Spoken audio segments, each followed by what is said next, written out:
5 foods that are very good for restoring liver health. Maintaining liver health is crucial, as the liver plays a vital role in detoxification, metabolism, and digestion. Consuming a balanced diet rich in nutrients can support liver function and promote overall health. The following 5 foods are beneficial for restoring liver health. 1. Turmeric. Turmeric is a spice known for its anti-inflammatory and antioxidant properties.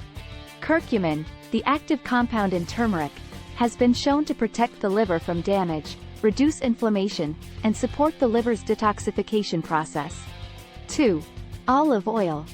Olive oil is a healthy fat that can help improve liver function by reducing inflammation and oxidative stress.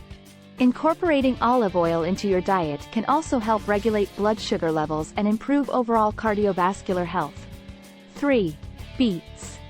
Beets are rich in betalains, a type of antioxidant that supports the liver's detoxification process.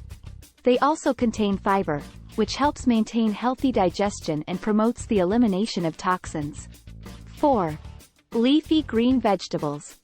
Leafy greens such as spinach, kale, and collard greens are high in antioxidants, vitamins, and minerals, which can help protect the liver from oxidative stress and inflammation. They also contain compounds that aid in neutralizing harmful substances and eliminating toxins from the body. 5. Fatty fish. Fatty fish like salmon, mackerel, sardines, and herring are rich in omega-3 fatty acids, which can help reduce inflammation and prevent liver damage. Including fatty fish in your diet can also promote overall cardiovascular health. Thanks for watching.